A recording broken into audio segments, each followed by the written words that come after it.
The morning sun filtered through the tall windows of the county courthouse, casting long shadows across the marble floors. Sarah Mitchell stood outside the building for a full 3 minutes before she could muster the courage to walk through the doors. Her golden retriever, Max, sat perfectly still beside her, his warm honey-colored fur gleaming in the light. He didn't move, didn't fidget, didn't pull on his leash. He simply waited, a silent companion who understood her struggle better than any human ever could. Sarah's hands trembled as she finally stepped forward, her worn leather flats clicking against the cold stone. She wore her best dress, a simple navy blue that had cost her more than she could afford, something she'd bought 3 years ago for her mother's funeral. It fit her differently now. Her frame had become thinner, sharper, worn down by sleepless nights and constant worry. The dress hung loose around her shoulders, and she'd had to add an extra hole to the belt. Behind her, she could hear the distant sounds of the city waking up.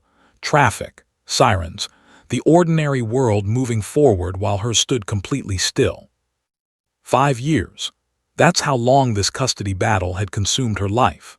5 years of fighting, of proving herself over and over again, of being questioned and scrutinized and doubted by people who had never walked in her shoes. 5 years since her husband Michael had left her for his dental hygienist, and in doing so, had weaponized everything she'd ever confided in him. Every panic attack, every therapy session, every vulnerable moment, against her in court. She pushed through the heavy courthouse doors, and Max walked beside her without hesitation. His training was impeccable. No pulling, no distraction, no excitement at the new environment.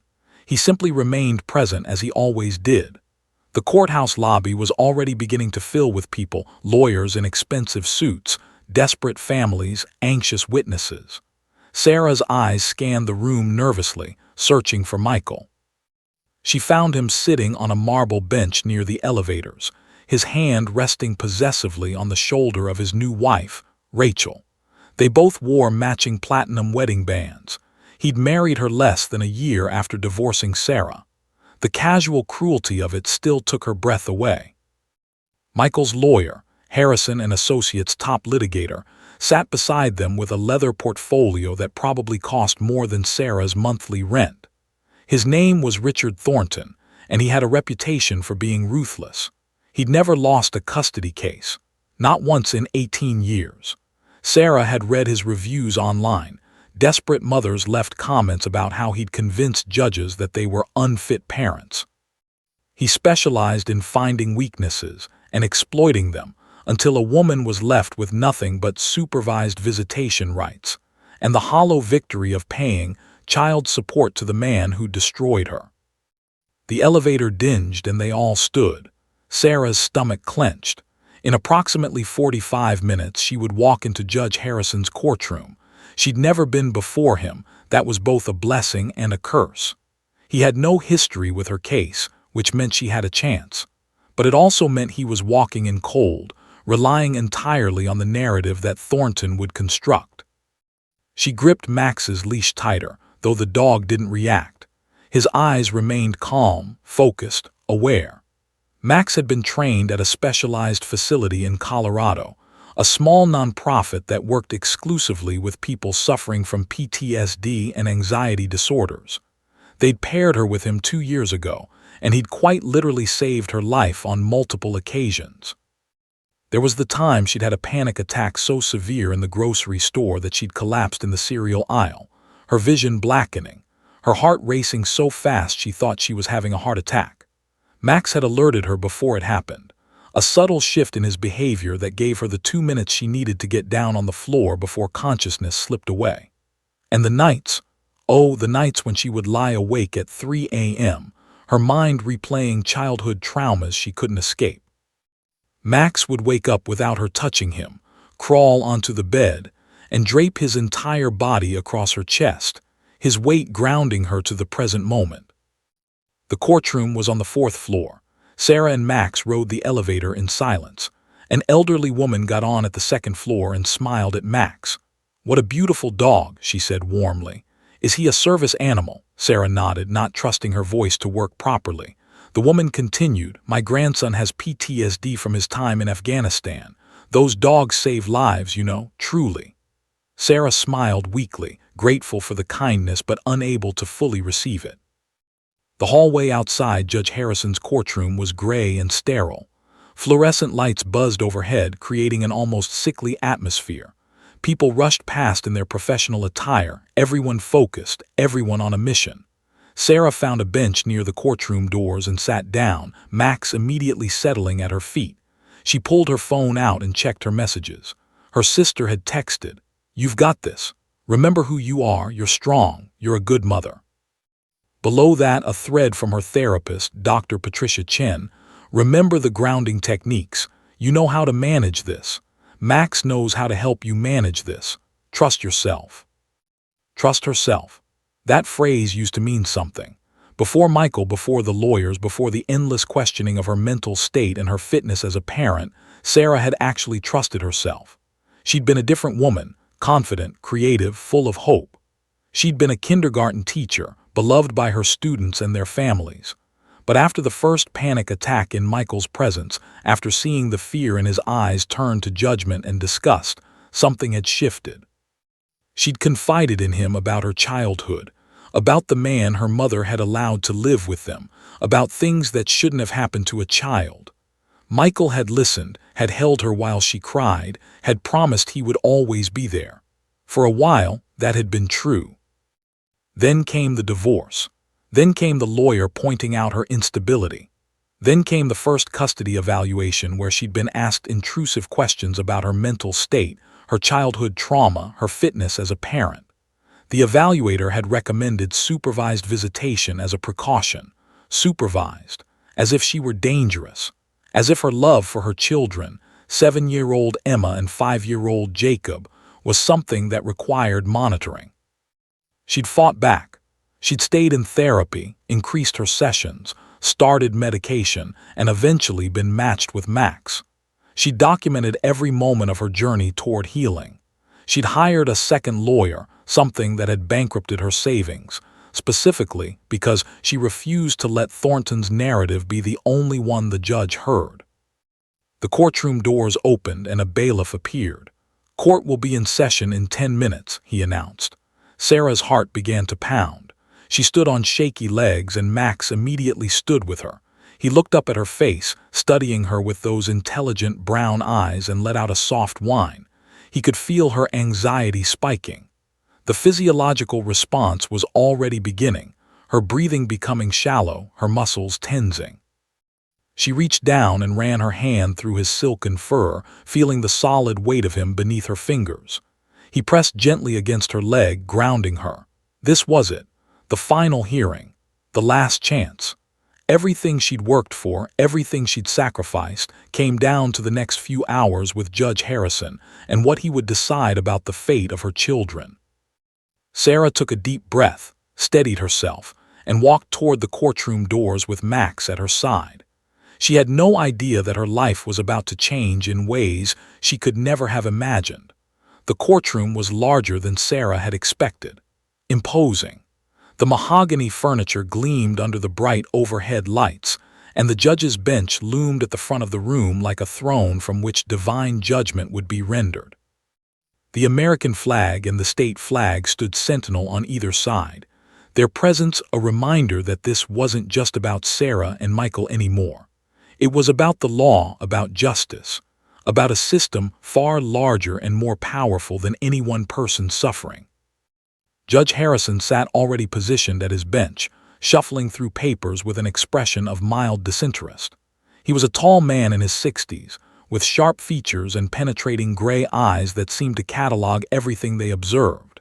His silver hair was perfectly combed, and his black robes hung authoritatively from his broad shoulders.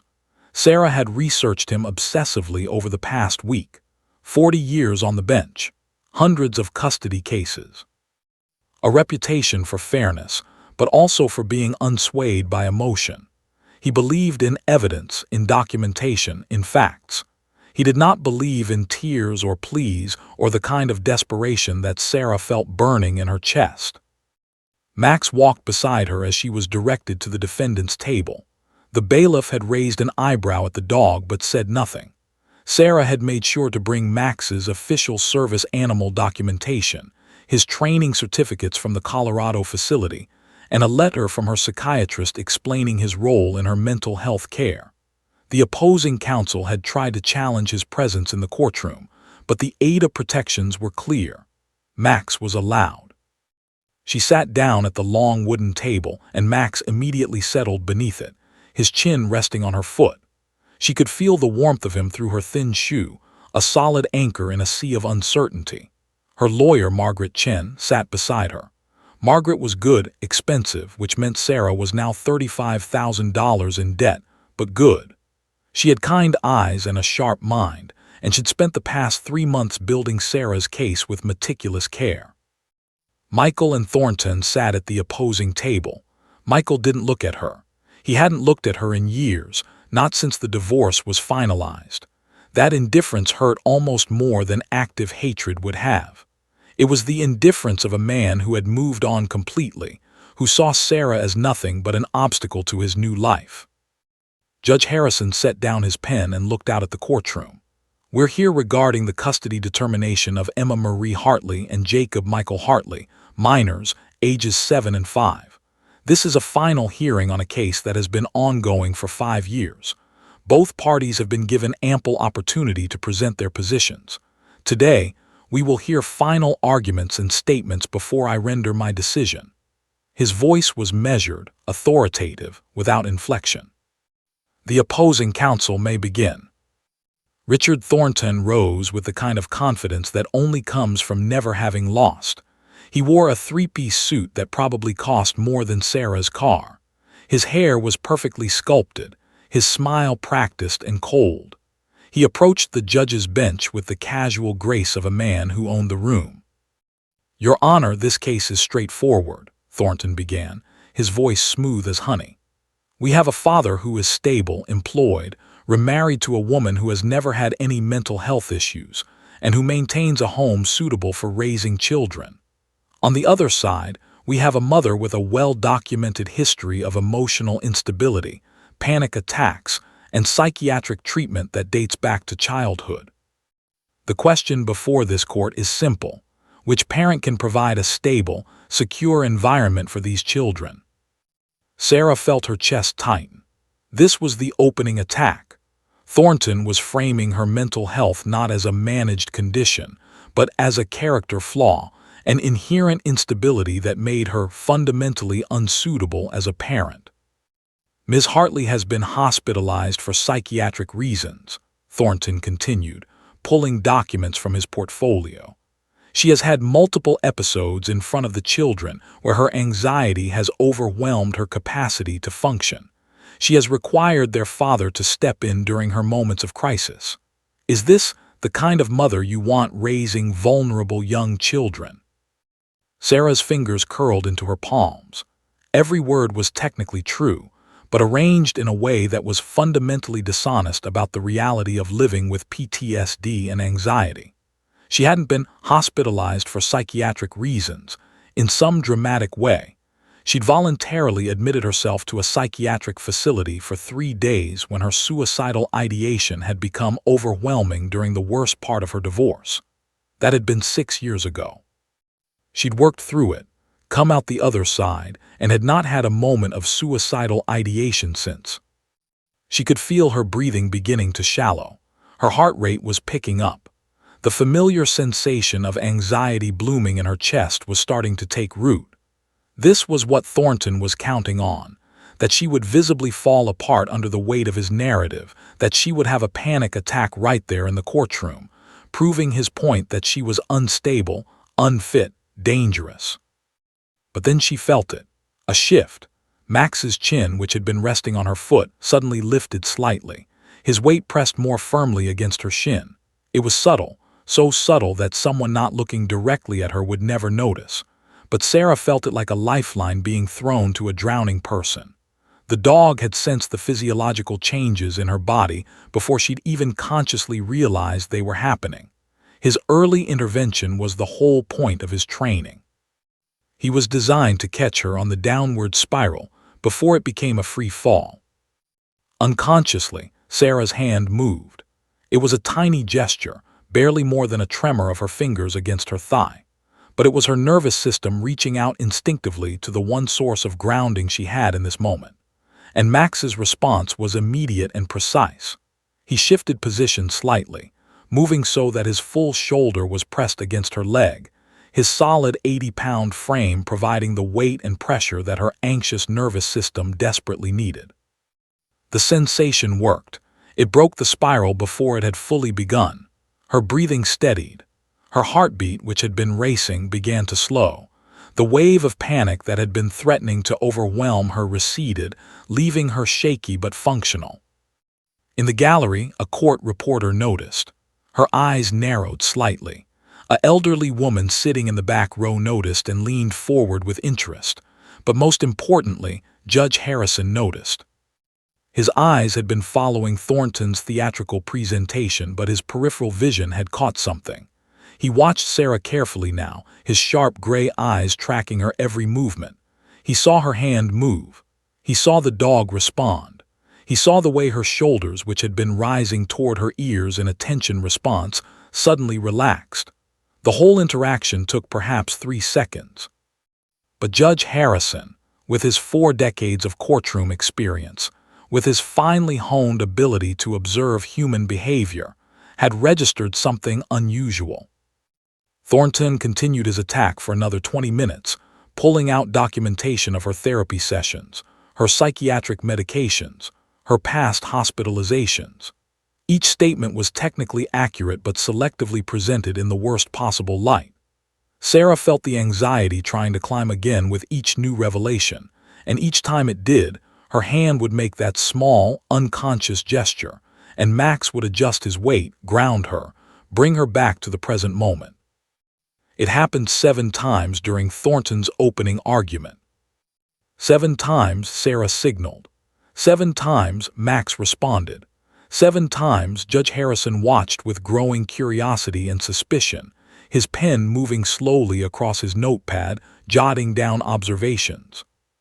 When Margaret rose to give the defense's opening statement, she was careful to present Sarah not as a victim, but as a woman who had been proactive about her mental health.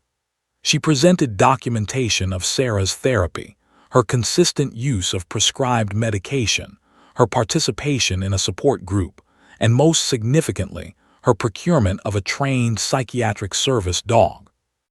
Ms. Hartley hasn't hidden from her struggles, Margaret said firmly. She's faced them head-on.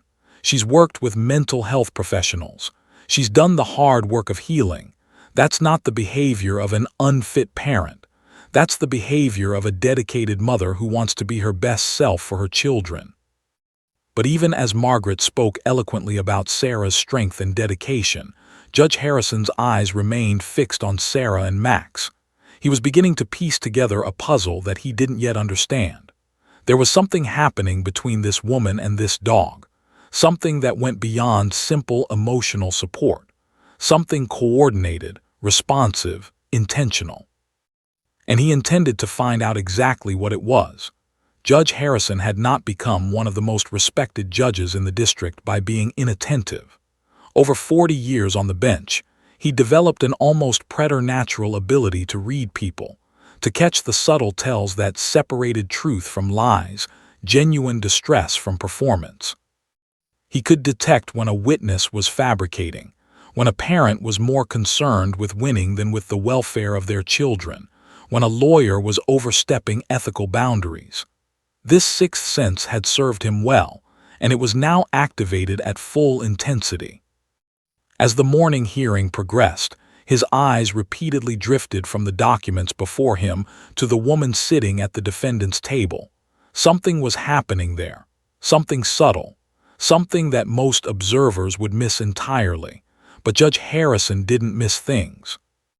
Thornton called his first witness, Dr. Bradley Morrison, a psychiatrist who had evaluated Sarah 3 years ago. Morrison was expensive, specialized in custody cases, and had a reputation for leaning heavily toward whichever side was paying him. He sat in the witness box with an air of authority, ready to deliver his prepared testimony about Sarah's significant psychiatric vulnerabilities. "In my professional opinion," Morrison testified, his voice oozing certainty, Ms. Hartley presents with a constellation of symptoms consistent with complex PTSD, generalized anxiety disorder, and what appears to be emerging symptoms of agoraphobia. The severity of these conditions is such that I have concerns about her capacity to provide consistent, stable parenting. Margaret stood to cross-examine. Dr. Morrison, when was your last evaluation of my client? 3 years ago, Morrison admitted. And what has she done in those 3 years? Margaret pulled out documentation. She's completed a 3-year therapy program with Dr. Patricia Chen. She's maintained consistent medication management. She's secured a trained psychiatric service dog. She's held employment as a substitute teacher. She's never missed a scheduled visitation with her children. Would you say those actions are inconsistent with someone too impaired to parent? Morrison shifted uncomfortably. Actions can be taken on good days. The concern is what happens on bad days. Margaret pressed forward. Has Ms. Hartley had any psychiatric hospitalizations in the past 3 years? No, Morrison grudgingly admitted. Any suicide attempts? No. Any incident of violence or abuse toward her children? Not that I'm aware of. But Judge Harrison was barely listening to this exchange. His attention had been captured by something else entirely. During Morrison's testimony, Sarah had begun to visibly tense. The psychiatrist's clinical descriptions of her pathology were clearly causing her distress. Her shoulders had risen. Her jaw had tightened. Her breathing had become shallower. Judge Harrison could see the physical manifestation of her anxiety response occurring in real time. And then it happened. Sarah's right hand moved in a small, subtle gesture, barely more than a flutter of her fingers against her thigh. It was so quick that if you blinked, you would miss it. But Max, who had been lying motionless beneath the table, immediately responded. His ears perked up. His head lifted slightly. And then he pressed his entire body against Sarah's leg with such force that it actually shifted her position in her chair. Judge Harrison's pen stopped moving. He set it down carefully on his notepad. Over the next 2 hours, he counted 14 such interactions. 14 times, Sarah's hand made a subtle movement. 14 times, Max responded with perfect precision. It wasn't random, it wasn't coincidence. It was coordinated, it was practiced, it was intentional. During the afternoon session, things intensified. Thornton called Michael to the stand, and Michael, polished, articulate, seemingly concerned, painted a portrait of a woman overwhelmed by her own mental illness. He described her panic attacks in clinical terms, made them sound dramatic and frightening, and repeatedly emphasized how her breakdowns had forced him to step in and essentially parent the children alone. There was this one time, Michael testified, when Sarah had a panic attack so severe that she couldn't get off the kitchen floor. The kids were crying, scared, and I had to console them while also trying to help their mother. Jacob was only 3. He kept asking me what was wrong with Mommy. How was I supposed to explain that to a child? It was a well-crafted narrative, sympathetic, designed to make Sarah sound dangerous by virtue of her vulnerability, designed to make judges worry that the children were at risk simply because their mother had a treatable mental health condition. Sarah's hands began to tremble. Judge Harrison watched closely. Her breathing became rapid. Her eyes glistened with unshed tears. The anxiety was beginning to overwhelm her. He could see it happening. He could see her beginning to spiral. And then her hand moved, not once but twice in rapid succession. Small gestures barely visible to the untrained eye. Max's response was immediate and dramatic. The dog stood up completely, breaking from his downstay position for the first time all day. He positioned himself so that his full weight was leaning against Sarah's leg, his shoulder pressed firmly against her knee. It was as if he were saying, "I've got you. Stay here. Don't fall." Judge Harrison's eyes narrowed. He leaned back in his chair, studying the interaction with the intensity of a hawk watching a field mouse. His mind was racing. What was this? Was Sarah orchestrating the dog? Was this some kind of performance designed to impress him? Was she manipulating the animal into performing on cue to demonstrate her control? Or was something else happening entirely? He pulled out a fresh notepad and began documenting the signals more carefully. The time, the stimulus that had triggered Sarah's anxiety response, the gesture she made, the dog's specific response. Time and again, the pattern held true. When her anxiety increased, her hand would move. When her hand moved, the dog would adjust his position or increase his physical contact with her. By the time the afternoon session ended, Judge Harrison had documented 18 separate instances of this exchange. During a brief recess, he sat in his chambers and steepled his fingers beneath his chin, thinking. He was troubled by what he was observing, but he couldn't quite articulate why. On the surface, it looked like Sarah was signaling the dog to perform. That would be cheating. That would be using the dog as a prop, a tool of manipulation designed to sway the judge's perception of her stability. But something about it didn't quite fit that narrative. The movements were too small, too unconscious-looking, too subtle to be deliberate performance. If Sarah were trying to manipulate him, wouldn't she make the signals more obvious? Wouldn't she make sure he saw what the dog was doing? Wouldn't the whole performance be more theatrical?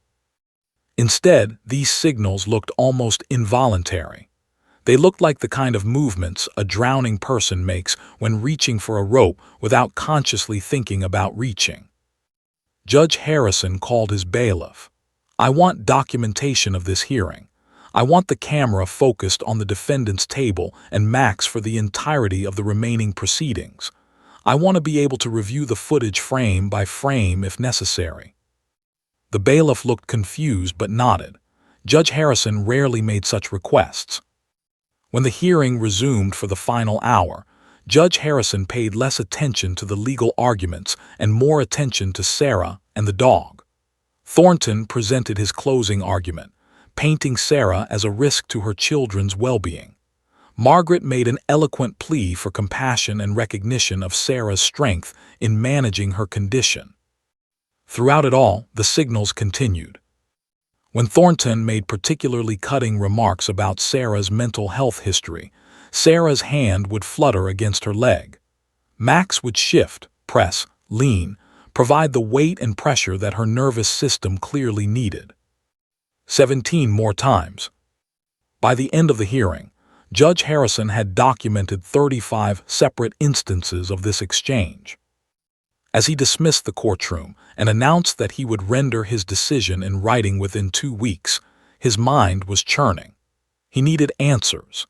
He needed to understand what was really happening. He needed to know whether he was looking at a woman cleverly manipulating a trained animal for effect, or whether he was witnessing something far more profound and far more worthy of compassion than anyone had yet recognized. He made a decision. Before he rendered his judgment, he was going to get to the bottom of this mystery. "Ms. Mitchell," he said quietly as the courtroom was clearing, "I'd like to see you in my chambers. Bring the dog 30 minutes. Sarah's face went completely white. Judge Harrison saw her fear and he realized something in that moment. Real anxiety, real terror at being called to account. The kind of fear that comes from being caught. But caught doing what? Sarah's legs felt weak as she walked toward Judge Harrison's chambers.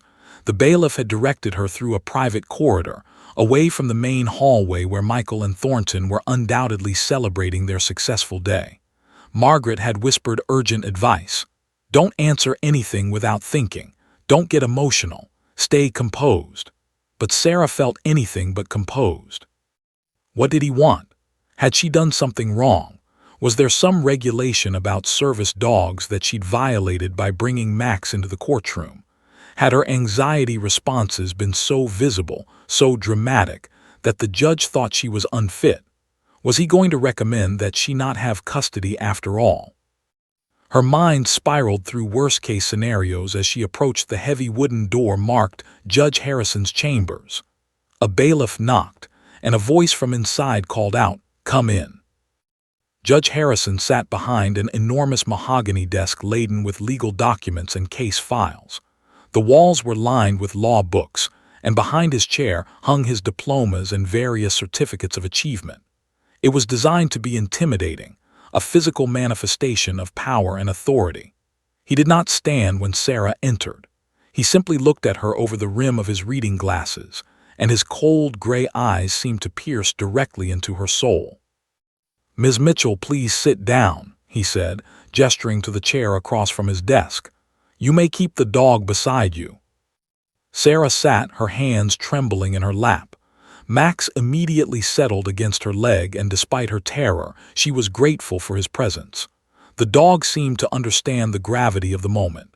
His ears were alert but calm. He wasn't anxious. He was present, which meant Sarah's own anxiety didn't spiral into panic. Judge Harrison set down his pen and removed his glasses, rubbing the bridge of his nose. When he opened his eyes and looked at her again, there was something different in his expression. Not kindness exactly, but perhaps a lack of the cold judgment she'd been bracing for. "Ms. Mitchell, I need to ask you some direct questions, and I need you to answer them honestly. Understand?" "Yes, Your Honor," Sarah whispered. "During today's hearing, I observed a pattern of behavior between you and your dog that I found unusual." He paused, letting the word hang in the air between them. "Multiple times throughout the proceedings, you made small hand gestures, sometimes barely perceptible, and your dog responded immediately and precisely. I documented 35 such instances today." Sarah's heart dropped. 35, he'd been counting, he'd been watching. "I need to know, Ms. Mitchell, are you training this dog to respond to signals during court proceedings? Are you deliberately cueing this animal to perform specific behaviors designed to influence my perception of your stability or fitness as a parent?" There it was, the accusation she'd been dreading. Sarah opened her mouth, but no sound came out. Her chest had tightened, and suddenly she couldn't breathe properly. This was exactly what she'd been afraid of, that someone would misinterpret the signals, that someone would think she was being deceptive, that someone would see her managing her mental health and call it manipulation. She felt Max's weight increase against her leg. The dog had sensed the spike in her physiological response. Her heart rate was probably elevated, her breathing shallow. Her fight-or-flight response was fully activated. She started, her voice cracking. I wasn't training him to do that, Your Honor. I wouldn't do that. That would be, I know how that looks, but..." Judge Harrison leaned back in his chair, watching her struggle for words. He said nothing, which somehow made it worse. His silence was like a void that demanded to be filled. Sarah took a shaky breath, and when she spoke again, her voice was barely above a whisper. "The signals weren't intentional. I wasn't directing him. Max was responding to me, to my body's response to stress. When I get anxious, when my panic starts to rise, my nervous system sends out signals. I don't always even realize I'm doing it. But Max, he's trained to recognize those signals. He knows what my anxiety looks like before I'm even fully aware it's happening." "So you're saying," Judge Harrison said slowly, "that you're not signaling the dog to perform?" "No, Your Honor, the opposite. My body is signaling my distress, and he's responding to that signal. He's trained to do that. That's literally his entire purpose." Sarah's hands clenched in her lap. "I'm not manipulating him. He's helping me manage something that I can't manage on my own." Judge Harrison was quiet for a long moment. He turned in his chair and looked out the window behind his desk, which offered a view of the city below. The afternoon sun cast long shadows across his office. Sarah waited, terrified, wondering if she'd just made everything worse. Finally, he turned back to face her. "Tell me about the dog, about his training, about how this all works." And something in his tone, not kind exactly, but genuinely curious, gave Sarah the courage to speak truth. She began explaining Max's origins in Colorado, the 2-year training process, the specific way he was trained to recognize her physiological responses to anxiety and PTSD. She talked about the hypervigilance that came with her trauma, the way her body would respond to threats that didn't actually exist, the panic attacks that could come out of nowhere and leave her unable to function. He was trained to interrupt that cycle, she said, her voice gaining strength as she spoke about something she understood deeply. When my body starts to respond to threat, even when the threat isn't real, Max can sense it. He detects changes in my heart rate, my breathing, my muscle tension. Changes so subtle that I'm not consciously aware they're happening, and he intervenes before the panic attack fully develops.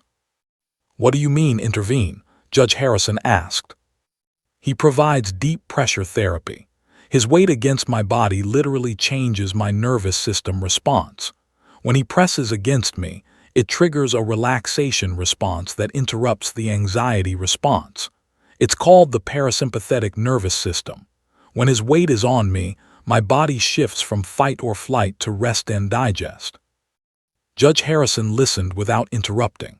Sarah continued, explaining how Max had been specifically trained for her patterns, how he'd been matched with her after extensive evaluation, how he'd quite literally saved her life on multiple occasions, during the darkest days when her suicidal ideation had been overwhelming, when the isolation and pain had felt unbearable.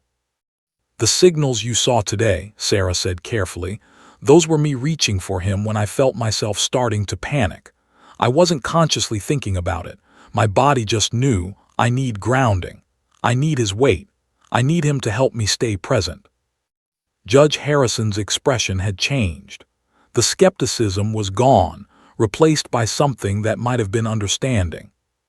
"And you have documentation of all this?" he asked. "Training certificates, medical documentation?" "Yes, Your Honor, I brought everything. It's in my bag." Judge Harrison nodded slowly. "Ms. Mitchell, I need to be honest with you. My first instinct was that you were attempting to manipulate the proceedings by signaling your dog to perform, that you were trying to convince me that you're more stable than you actually are." He paused. "But as I've listened to your explanation, I'm beginning to wonder if I've been approaching this from the wrong angle entirely." Sarah held her breath. "The question isn't whether you're manipulating the dog," Judge Harrison continued. "The question is, what does it mean that you've gone to such lengths to manage your condition? That you've sought professional help, taken medication, gotten training, and acquired an animal specifically designed to help you function? Most people don't do those things. Most people ignore their problems." Sarah felt tears beginning to form. She'd expected condemnation, and instead she was getting something that felt dangerously close to recognition. "I want to review your documentation," Judge Harrison said. "I want to understand this better. But before we conclude this conversation, I want you to know something. Whatever I've been assuming about what I observed today, I'm reconsidering those assumptions." For the first time since entering his chambers, Sarah felt something shift. Not hope exactly, but the possibility of hope. The possibility that someone might actually understand. Sarah's hands trembled as she pulled the documentation from her bag, certificates, medical records, letters from her psychiatrist. But before Judge Harrison could examine them, something inside her broke open. The carefully constructed walls she'd built around her trauma over the past 5 years, walls designed to withstand courtroom battles and legal scrutiny, suddenly crumbled. "I don't know if you want to hear this," she began, her voice small and broken, "but I need to tell you. Because if I don't, you're never going to understand why I'm the way I am, why I need Max, why I fall apart sometimes despite all my efforts not to." Judge Harrison set down the documents and gestured for her to continue. His expression was unreadable, but he didn't interrupt. "When I was 8 years old," Sarah said slowly, each word seeming to cost her something, "my mother took in a man named Robert. He was her boyfriend. He was violent, not always. Sometimes he was charming and kind, and that was almost worse because you never knew which version of him you were going to get. The charming one or the one who," she paused, gathering herself, "the one who didn't think it was wrong to hurt children." Judge Harrison's jaw tightened slightly, but he said nothing. "For 3 years I lived in constant fear. I would lie in my bed at night, listening to every sound, trying to predict whether he was going to come down the hall, Whether tonight was going to be a night when he decided to touch me, to hurt me, to do things that I didn't even have words for because I was just a child. Sarah's voice had become almost mechanical, as if she were reading from a script rather than revealing the deepest trauma of her life. My mother knew. She knew something was happening. But she didn't want to acknowledge it because it meant she'd have to make a choice between me and him. Max pressed his entire body against her leg, as if trying to shield her from the weight of her own words. When I was 11, I finally told my school counselor. Social services got involved. There was an investigation. Robert went to prison for 15 years. My mother, Sarah's voice broke. My mother said I'd ruined her life. She said I was a liar. Even after he was convicted, she blamed me. She told me that I'd seduced him, that I'd brought it on myself. Those were her actual words to her child. Judge Harrison removed his glasses and covered his face with his hand for a moment. When he looked at Sarah again, his expression had fundamentally changed. The skepticism was completely gone, replaced by something that looked dangerously close to compassion. I spent my teenage years trying to disappear, Sarah continued. I was bulimic. I cut myself. I attempted suicide when I was 16. My mother finally agreed to get me therapy when my school intervened, but not because she cared about my well-being. It was because she didn't want the stigma on her. The whole thing was about her shame, not my healing. Sarah pulled her hand away from her lap and looked at Judge Harrison directly. I went to college and I met Michael. He was kind in the beginning. He listened when I told him about my past. He said he wanted to understand me, to help me, to build a life with me where I'd finally feel safe. I believed him. What happened? Judge Harrison asked quietly. For a long time it was good. We got married. We had Emma. And when Emma was born, something shifted in me. I had a child to protect, a daughter. And suddenly all the things I'd survived became more real, more urgent. I started having panic attacks. I would hold Emma and think about all the ways the world could hurt her, all the ways I might fail to protect her like my mother had failed to protect me. The anxiety was absolutely overwhelming. Sarah reached down and ran her hand through Max's fur, drawing strength from him. I went to therapy. I got on medication. Things got better for a while. Then Jacob was born and the anxiety spiked again. Michael got frustrated. He didn't understand why I wasn't just getting over it. He started saying things like, "Other people have trauma and they don't fall apart, and you need to just be strong."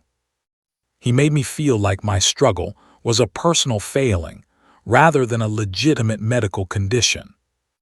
She looked directly at Judge Harrison. About 2 years into this, Michael had an affair with Rachel, who works at his dental practice. When he told me, something in me just shattered, because I realized that I had chosen to trust someone with my most vulnerable self, and he had used that vulnerability against me. During the divorce proceedings, his lawyer, Thornton, started weaponizing every therapeutic conversation I'd ever had with Michael. Every panic attack I'd experienced in front of him. Every moment of weakness I'd shown to the man I thought would protect me. He used your own vulnerability as evidence against you, Judge Harrison said. It wasn't a question. Yes. And here's the thing that no one understands. The system is designed to punish you for being honest about your mental health. If I had hidden my panic attacks, if I had pretended to be fine, I might have looked more stable. But then I wouldn't have been getting treatment. I wouldn't have been managing my condition. And if I had a panic attack in front of my children without proper support systems in place, that would have been dangerous. Sarah's voice strengthened. I chose to be honest. I chose to get help. I chose to find a psychiatrist who specialized in trauma. I chose to take medication even when it had side effects that were uncomfortable. I chose to do the hard work of therapy every single week for 3 years. I chose to get a service dog trained specifically for my condition. And every single one of those choices, the very choices that demonstrate my commitment to being a healthy parent, has been used against me as evidence that I'm unfit. Judge Harrison was quiet for a long moment. He stood and walked to the window, looking out at the city below. When he turned back, his eyes were wet. Do you have any idea how rare it is to encounter someone who's done the work that you've done? He asked. Most people in your situation would have hidden from their problems. They would have self-medicated with alcohol or drugs. They would have given up custody rather than fight this hard. They would have seen themselves through the lens that Thornton was trying to impose, as broken, as unfit, as damaged beyond repair. I had to do it, Sarah said simply. For my kids, for myself. How long has it been since your last panic attack where you couldn't function? Judge Harrison asked. Sarah thought about this carefully. 8 months. I've had moments of anxiety, yes. I've had times when I felt the panic beginning to rise, but with proper therapy, medication, and Max's help, I've been able to interrupt the cycle before it becomes a full panic attack. I haven't lost time. I haven't blacked out. I haven't been unable to care for my children. And how are your children doing in your care? Judge Harrison continued. They're thriving, Sarah said, and there was fierce pride in her voice. Emma is reading 2 levels above her grade level. Jacob is happy and social and well-adjusted. When they're with me, we have routines. We read together. We cook together. We talk about their feelings. I've built my entire life around being present for them in a way that my mother never was for me. Judge Harrison returned to his desk and looked at Sarah with an intensity that felt penetrating. Ms. Mitchell, I want you to know something. I came into this hearing with certain biases. I was looking at your mental health as a deficit, as evidence of unfitness. But what I'm hearing now, what I'm understanding now, is that your mental health struggle, the way you faced it, the tools you've acquired to manage it, the dedication you've shown to your recovery. Those things don't make you an unfit parent. He paused and his voice became firmer. They make you exactly the kind of parent those children need. A parent who understands vulnerability. A parent who knows how to ask for help. A parent who's willing to do the hard work of healing. For the first time since entering his chambers, Sarah felt something like relief wash through her body. And beside her, Max let out a small, satisfied sigh, as if he too understood that the tide had turned. After Sarah left his chambers, Judge Harrison sat alone in the quiet of his office for a long time. He stared at the documents she'd left behind, the training certificates from the Colorado nonprofit, the medical documentation from her psychiatrist, the research papers about psychiatric service dogs. His mind was churning, trying to reconcile what he'd believed just hours earlier with what he was now beginning to understand. He'd spent 40 years on the bench believing that mental health was something that could be evaluated clinically, that panic attacks and PTSD were weaknesses that a strong person could simply overcome through willpower and determination. He'd seen countless people come before him claiming various mental health challenges, and he'd learned to be skeptical. After all, the stakes in custody cases were high. People lied. People manipulated. People exaggerated their struggles to gain sympathy. But something about Sarah's story had felt different. Not because it was sympathetic, it was, devastatingly so, but because it was specific. It was grounded in details that he could verify, and her explanation of the psychiatric service dog had intrigued him. It wasn't something he'd encountered before in his judicial experience. He turned on his computer and began researching. What he found astonished him. Psychiatric service dogs, he learned, were not simply emotional support animals. That was an important distinction. Emotional support animals provided comfort through their presence but required no specific training. Psychiatric service dogs, by contrast, underwent intensive, specialized training lasting 18 to 24 months. They were taught to recognize specific physiological indicators of mental health crises, changes in heart rate, breathing patterns, body temperature, muscle tension, and to intervene with specific, trained behaviors before the crisis could fully develop. He read testimonials from military veterans with PTSD who described having suicidal ideation for years until being paired with a psychiatric service dog. The dog's intervention, the weight therapy, the grounding touch, the presence, had literally saved their lives. One veteran wrote, "My dog knows when I'm having a flashback before I'm fully aware it's happening. She can bring me back to the present moment when my mind is trapped in a combat scenario from 15 years ago. No medication, no therapy session, nothing else has worked the way she has. Judge Harrison found peer-reviewed scientific studies published in journals he recognized as legitimate and rigorous. One study from the Journal of Traumatic Stress Disorders documented the effects of deep pressure therapy from a service dog. The research showed that when pressure was applied to the chest and torso, exactly what Max was doing when he pressed his full weight against Sarah, it triggered the parasympathetic nervous system, which was responsible for the body's rest and digest response. This automatically counteracted the sympathetic nervous system's fight or flight response that characterized panic attacks and anxiety episodes. The mechanism was biological. It wasn't psychological manipulation or wishful thinking. It was physiology. He found information about the Americans with Disabilities Act and its protections for psychiatric service dogs. Under federal law, psychiatric service dogs had the same rights to public access as mobility assistance dogs. They could go into restaurants, stores, courthouses, anywhere their handler needed to go. The law recognized PTSD and severe anxiety disorders as disabilities that could be substantially mitigated by a trained service dog. Judge Harrison sat back in his chair, his perspective shifting with each new piece of information. What he was reading was not the work of charlatans or snake oil salesmen. This was legitimate science. This was evidence-based treatment with decades of research supporting its efficacy. He searched for more information about the specific Colorado nonprofit that had trained Max. What he found impressed him. The organization had been operating for 23 years. They had a rigorous screening process for both dogs and handlers. They worked exclusively with people experiencing PTSD, severe anxiety disorders, and other trauma-related conditions. Their success rate was extraordinary. Over 90% of their dogs successfully completed the program and were placed with handlers. Follow-up studies showed that recipients of their dogs experienced significant reductions in PTSD symptoms, decreased need for psychiatric medication, reduced emergency room visits for mental health crises, and markedly improved quality of life. The organization's training methodology was detailed and scientific.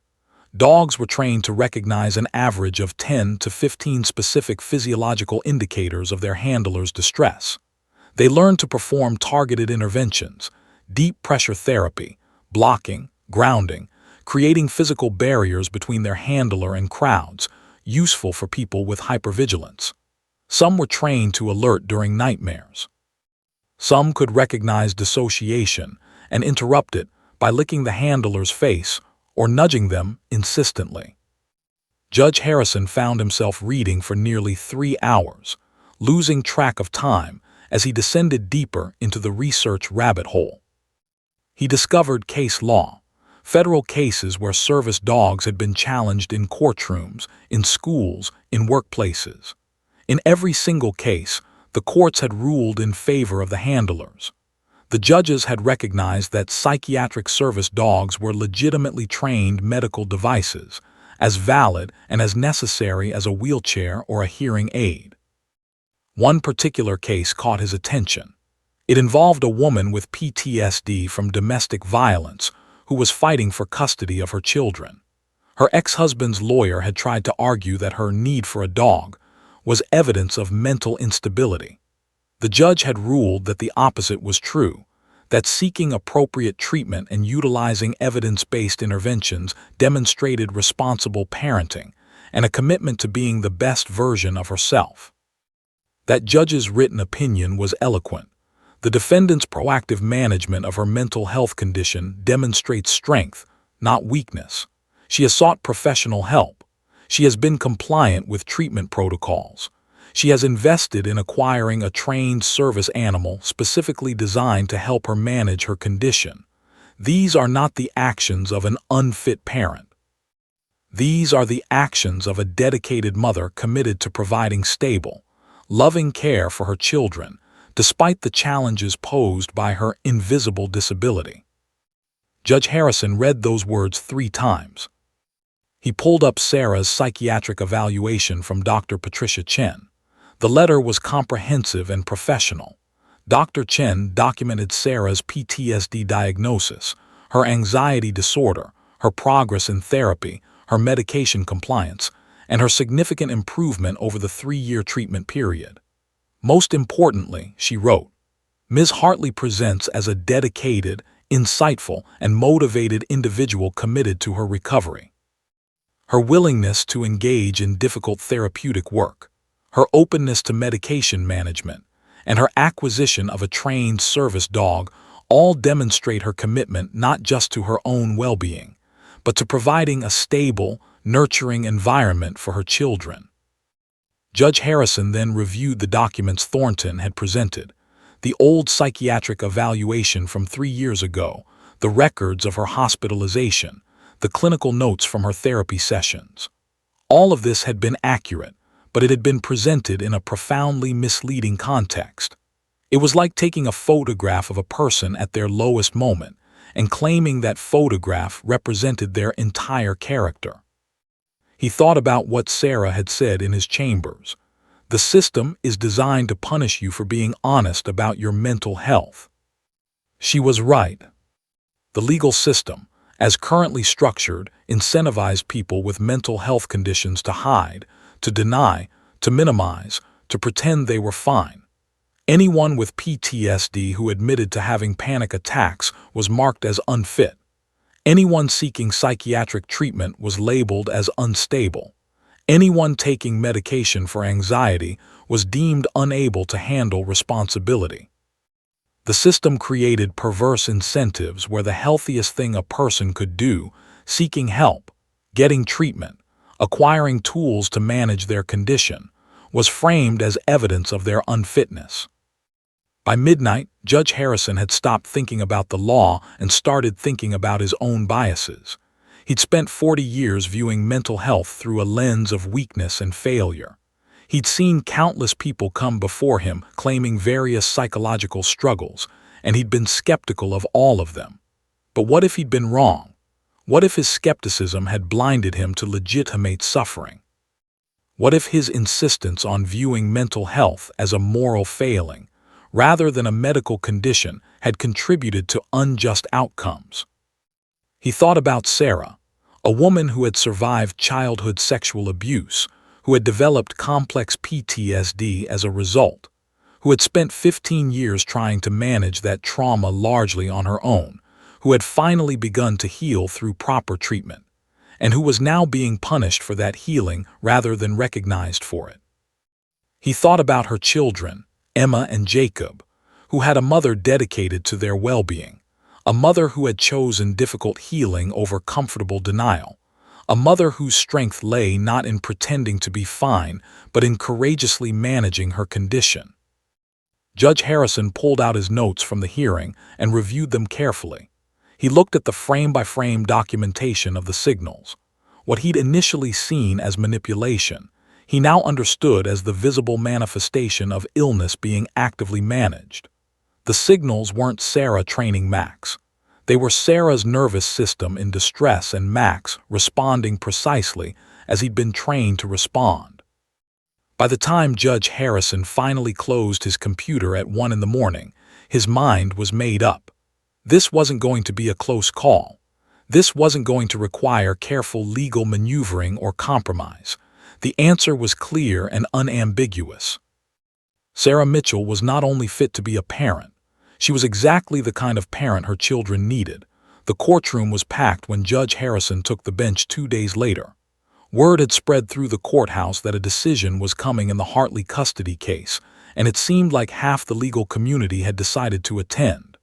Sarah sat at the defendant's table, her hands folded in her lap, Max lying calmly at her feet. She looked like she hadn't slept in days. Her lawyer, Margaret, kept glancing at her with concern. Michael and Richard Thornton sat at the opposing table, confident. They had won cases just like this before. A woman with mental health issues, a man with stability and resources, an expensive lawyer who knew how to frame mental illness as parental unfitness. This should have been straightforward. Judge Harrison entered and took his seat. He shuffled through some papers and then he looked up at the gallery. His expression was unreadable. He began speaking in his characteristic measured tone, but there was something different in his voice, something heavier, something that suggested he was about to say something that mattered. I've had 2 days to review the evidence presented in this case, to research matters that were brought to my attention during these proceedings, and to reflect on my own assumptions and biases, he began. The courtroom fell silent. What I've concluded is that I came into this hearing with preconceived notions about mental illness that may have blinded me to the truth of this situation. Thornton's jaw tightened. This was not the opening to a judgment in his favor. Ms. Hartley presented with a history of PTSD and anxiety disorders stemming from documented childhood trauma, Judge Harrison continued. The opposing counsel presented this history as evidence of unfitness as a parent, and I'll admit that initially I viewed it in the same light. I saw the mental health condition, and I made assumptions about what it meant for her ability to parent. He paused, his gray eyes sweeping across the courtroom before landing on Sarah. However, during a private conversation with Ms. Hartley, and subsequent to extensive research into psychiatric service dogs, trauma-informed mental health treatment, and the neurobiology of PTSD, my understanding has fundamentally changed.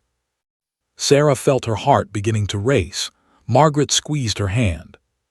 What I observed during the hearing, the interaction between Ms. Hartley and her service dog, Max, was initially confusing to me, Judge Harrison said.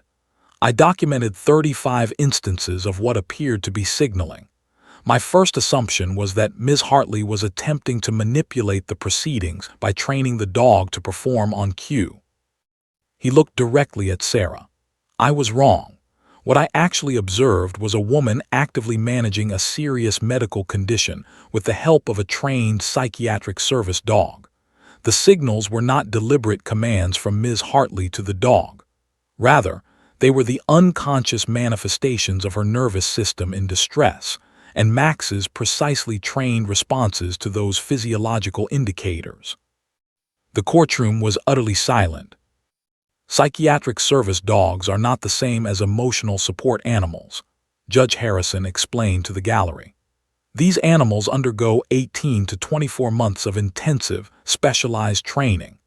They are trained to recognize specific physiological indicators of psychological crisis, changes in heart rate, breathing patterns, muscle tension, and to intervene with targeted behaviors before the crisis can fully develop.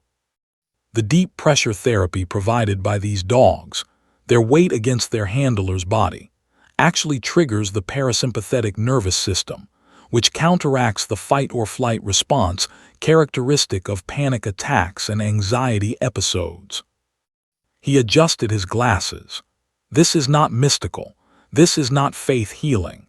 This is applied neuroscience backed by decades of peer-reviewed research and supported by federal law under the Americans with Disabilities Act. Thornton had begun furiously scribbling notes, trying to formulate a response, but Judge Harrison continued without pause. Ms. Hartley has done something that is remarkably uncommon in cases like this, the judge said. Rather than hiding her mental health challenges, she has confronted them directly. She has engaged in 3 years of intensive therapy with a qualified mental health professional.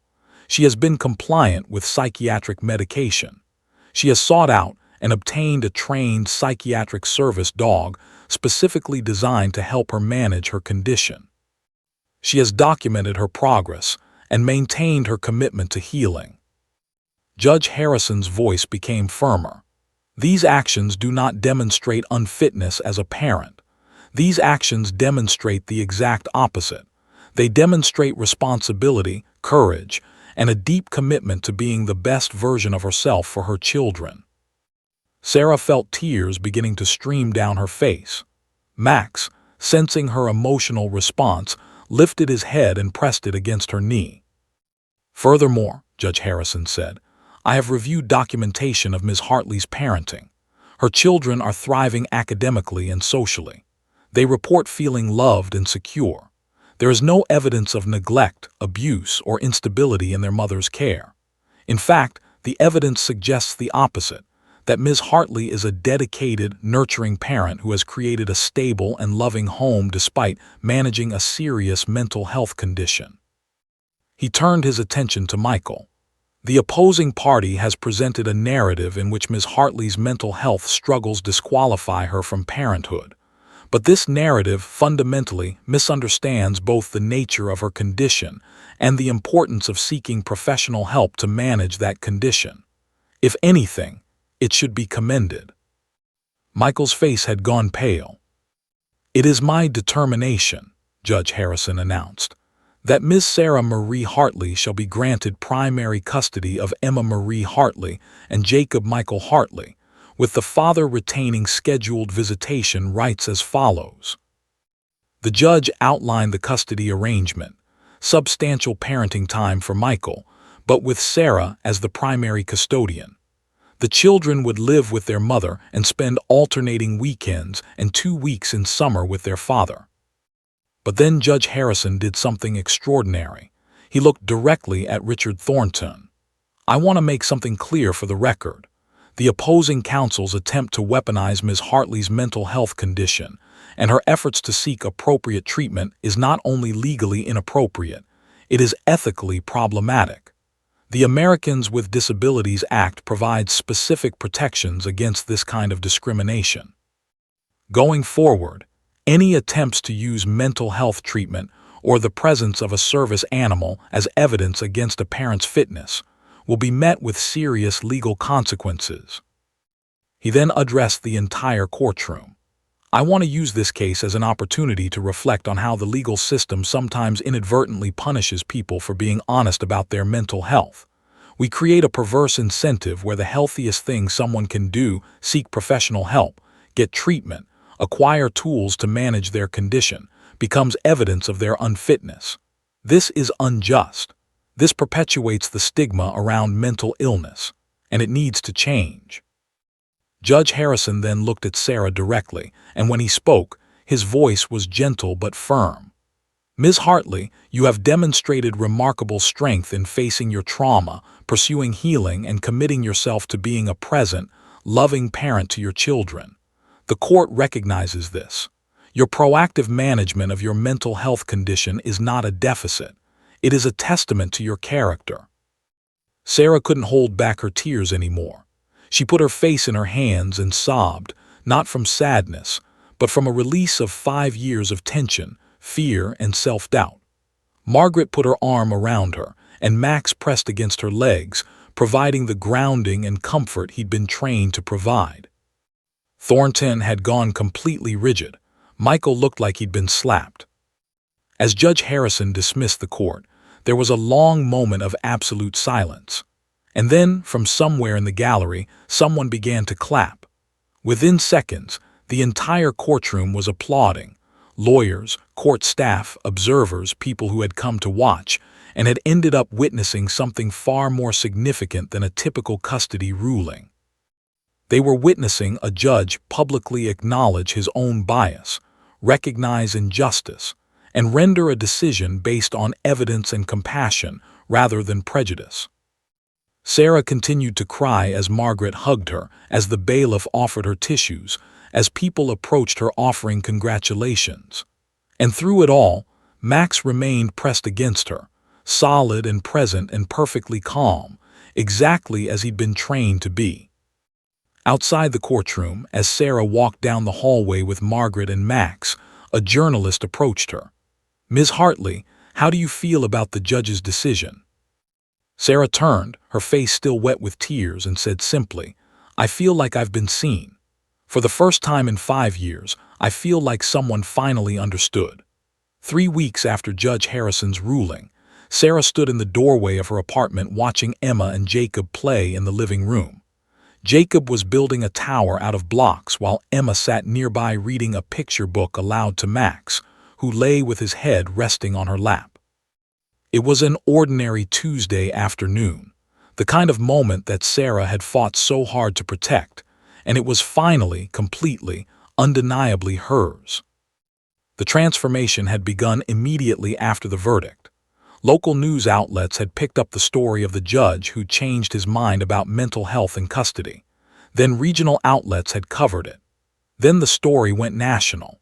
Within a week, Sarah's case had been featured on 3 different news programs, discussed in legal journals, and become a touchstone for conversations about mental health stigma in the legal system. The attention was overwhelming. Journalists called wanting interviews. Mental health advocacy organizations reached out asking her to speak at conferences. Other parents fighting custody battles contacted her, asking for advice, for hope, for guidance. The weight of it all had initially made Sarah anxious, but Margaret had helped her find a therapist who specialized in managing sudden public attention, and slowly, Sarah had learned to channel her story into something constructive. Judge Harrison, meanwhile, had experienced his own transformation. The week after the verdict, he'd done something unprecedented. He'd agreed to be interviewed by a legal affairs journalist about his change of heart in the Hartley case. In that interview, published in a major legal publication, he'd been remarkably candid about his own biases. "I spent 40 years on the bench making assumptions about mental illness based on outdated and inaccurate understanding," he'd said. "I viewed PTSD and anxiety disorders as weaknesses, as character flaws, as things that strong people simply overcame through willpower. This case forced me to confront the fact that my assumptions were not only wrong, they were harmful. They contributed to unjust outcomes."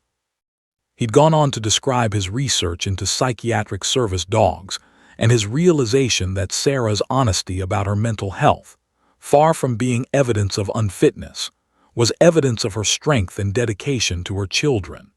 He'd called for systemic change in how family courts addressed mental health conditions, advocating for judges to receive training on trauma-informed parenting and evidence-based mental health treatment.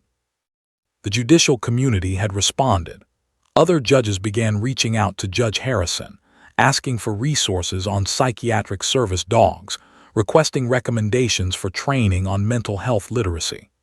Within 2 months, a curriculum had been developed and was being offered at judicial conferences across the state. Within 4 months, the State Bar Association had passed a resolution discouraging the weaponization of mental health treatment in custody cases. Judge Harrison had become an unlikely advocate, a 70-year-old man who'd spent 4 decades with one worldview, and who, in the twilight of his career, had fundamentally reorganized his understanding of human vulnerability and strength. Meanwhile, Sarah's life was rebuilding itself in ways she'd barely dared to imagine. The media attention had come with unexpected benefits. A major publishing house had approached her about writing a memoir. Speaking engagements had come through, allowing her to support her family while sharing her story with audiences hungry for understanding about mental health and parenthood. She'd reduced her substitute teaching to part-time and was now writing full-time, with Max by her side in her home office, grounding her through the difficult moments when she relived her trauma for the purpose of the book. Her relationship with her therapist, Dr. Patricia Chen, had deepened. Rather than being the person trying to help a struggling client, Chen had become a collaborator in Sarah's public advocacy. Together, they'd published an article in a major psychological journal about psychiatric service dogs and their role in trauma recovery. The article had been cited in over 200 subsequent publications within 6 months. Most importantly, Emma and Jacob were thriving. With the custody battle finally resolved, without the constant stress of legal proceedings, Sarah's anxiety had decreased dramatically. She was sleeping better. Her panic attacks had become increasingly rare, maybe once every 2 or 3 months, compared to several times a week before the ruling. The improvement was so noticeable that even her psychiatrist had reduced her medication dosage slightly, though Sarah continued to take a maintenance dose to keep her condition well managed. Emma had started a new after-school program focused on social justice and advocacy.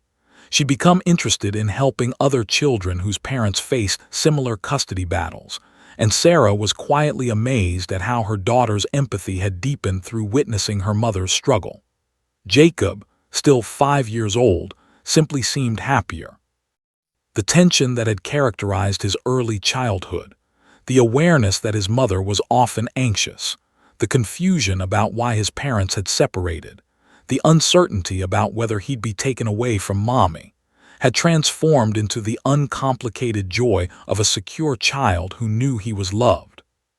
One evening, as Sarah was tucking Jacob into bed, he asked her, "Mommy, is Max a superhero?"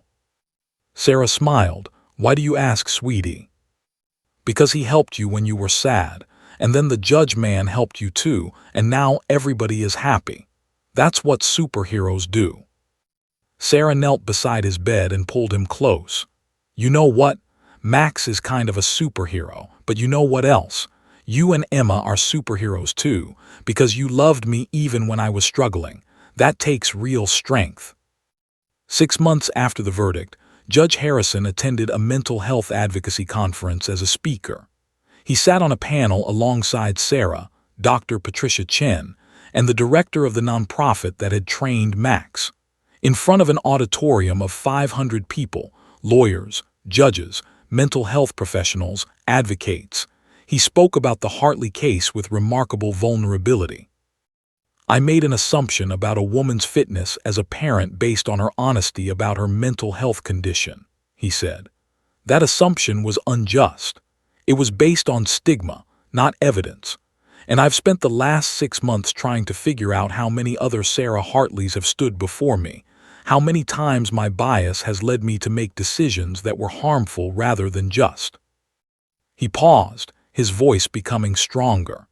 "We cannot build a just legal system while perpetuating the stigma around mental illness. We cannot protect children while punishing the parents who are committed enough to their own healing to seek help. Sarah Hartley's dedication to her mental health management is exactly what good parenting looks like in the 21st century." Sarah stood and embraced him, and the audience erupted in applause. In the back of the auditorium, Max sat calmly beside an empty chair, his leash held by an assistant. Even the dog seemed to understand the significance of the moment. A year after the verdict, Sarah's memoir was published. It was titled The Weight of Love: How a Service Dog Helped Me Find My Way Home. The book told the story of her childhood trauma, her years of struggle, her custody battle, and her gradual understanding that managing her mental health wasn't a failure. It was a commitment to being the person her children needed. The book became a bestseller. It was featured in book clubs and psychology classes. Mental health advocates cited it in policy discussions. Therapists recommended it to clients struggling with shame around their diagnoses. Parents fighting custody battles read it and found hope. More importantly, psychiatric service dog programs across the country reported a significant increase in applications following the book's publication. The story of Sarah and Max had inspired hundreds of people with PTSD and anxiety disorders to seek out these dogs, to invest in their own healing, and to reclaim their lives. Judge Harrison wrote the foreword to Sarah's book. In it, he reflected on the case that had changed him, on the woman who'd forced him to confront his own assumptions, and on the power of vulnerability in a system designed to punish it. "Sarah Hartley taught me that strength is not the absence of struggle," he wrote. "Strength is the willingness to face struggle honestly, to seek help when needed, and to commit to healing even when that healing is painful and difficult." Her service dog, Max, became a symbol of that strength, not a symbol of weakness or unfitness, but a symbol of active, courageous self-care. 2 years after the verdict, on a warm spring afternoon, Sarah sat in a park with Emma, Jacob, and Max. The children were playing on a grass hill while Sarah watched, a journal open in her lap. She was working on her second book now, about the systemic changes that had begun following her case, about the judges and lawyers who'd reached out to her sharing their own transformations. Max lay with his head on her lap, completely content, occasionally lifting his head to check on the children before settling back down. He'd aged slightly in the past 2 years. There was just a hint of gray around his muzzle, but his alertness remained unchanged. He continued to recognize the signs of Sarah's anxiety before she was fully aware of them, continued to provide the grounding and pressure she needed, continued to be the bridge between her vulnerable nervous system and a safe, stable life. Emma ran over and threw her arms around Sarah. "Mommy, can we get ice cream?" "Sure, baby," Sarah said, closing her journal. As they walked through the park toward the ice cream shop, Sarah reflected on the journey that had brought them here.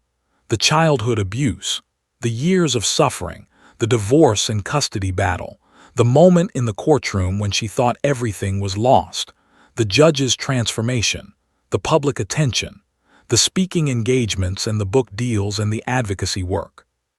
And through it all, Max had been there, not as a crutch, not as a sign of weakness, but as a tool of strength, a trained professional helping her manage a serious condition, a living symbol of self-care and healing. That night, after the children were asleep, Sarah sat on her apartment balcony with Max lying across her lap. The city lights glowed in the distance. She thought about Judge Harrison, who'd called her the week before to say that his latest curriculum on mental health literacy had been adopted by judicial training programs in 12 states. She thought about the letters she received from parents who'd won custody battles after reading her story. She thought about the young women with PTSD who'd contacted her to say that her memoir had given them the courage to seek psychiatric service dogs. One life, she reflected, could change so many others. One woman's willingness to be vulnerable, to seek help, to fight for herself and her children, that could ripple outward in ways neither she nor Max could have predicted. "We did it, boy," she whispered, running her hand through Max's golden fur. "We really did it." Max's tail wagged softly, and in that moment, Sarah understood that the greatest victory wasn't the court ruling or the book deal or the speaking engagements. The greatest victory was this: she was finally, completely, utterly free.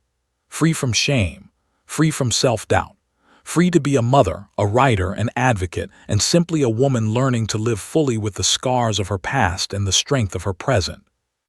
And she had a dog to thank for helping her get there.